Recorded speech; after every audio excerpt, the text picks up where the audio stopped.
इसी में हम नेक्स्ट टॉपिक को कंटिन्यू करते वक्त मैंने पिछली बार सोडियम की एक्सट्रैक्शन के बारे में पढ़ाया था, तो अब एल्युमिनियम की बात करते हैं। तो एल्युमिनियम को भी आप उसके ऑक्साइड से थ्रू विच मेथड ऑब्टेन कर सकते हैं, इलेक्ट्रोलिटिक रिडक्शन से। ठीक है, अब हम आते हैं इसके लास्ट स्टेप में, that is refining of metal. मैंने आपको फ्लो चार्ट में बताया था, तो सबसे लास्ट स्टेप हमारा क्या है, refining.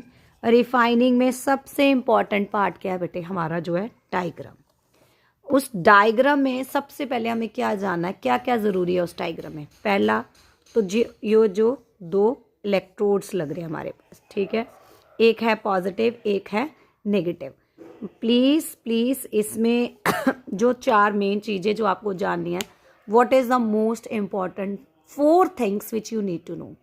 The electrolyte which you are using, the electrodes which you are using, the terminals which you are using to be marked properly, pure metal and impure metal, and the impure metals की जो impurities है which is being settling down at the bottom, that need to be mentioned at which electrode, that is too important. Okay, अब मैंने सबसे पहले आपको बोला the electrode here, आप अपने बुक के हिसाब से कौन से किसकी एक्सट्रैक्शन कर रहे हैं, कॉपर की।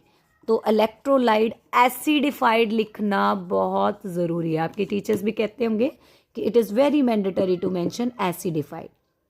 नेक्स्ट थिंग मीन्स यहाँ पे एक इम्प्योरिटीज़ को बिठा रखा है, जिसको हम कहते हैं किसके नीचे है, एनोड के नीचे, इसीलिए हम कहते हैं इसको anode mud. What do we say it, anode mud. ठीक है, अब हमारा जो नेगेटिव टर्मिनल होता है वो कौन होता है भाई, कैथोड। जो हमारा नेगेटिव टर्मिनल है वो कौन है राजे, कैथोड। ठीक है, कैथोड हमारा नेगेटिव टर्मिनल है। ठीक है, अब इसमें हमने करना क्या है, अक्सर बच्चों को कन्फ्यूजन होती है मैम लिखना क्या है, कॉपर है, जिंक है, कुछ भी है, ये सारी इसी मेथड से इसमें आपको लिखना। सबसे पहले मैंने बोला की पॉइंट्स क्या है, इम्प्योरिटी, इम्प्योर मेटल एनोड पे और प्योर मेटल कैथोड पे। यहाँ पे आप अपने मीन्स शॉर्ट लैंग्वेजेस में लिख सकते हैं कि P C is at P at C means pure metal at cathode and impure metal at anode पे। ठीक है, ये शॉर्ट लैंग्वेजेस होगी इसके साथ। उसके बाद इलेक्ट्रोलिटिक सोल्यूशन, जिसका एक्सट्रैक्शन लेनी है उसी का सोल्यूशन लेना होता है हमने।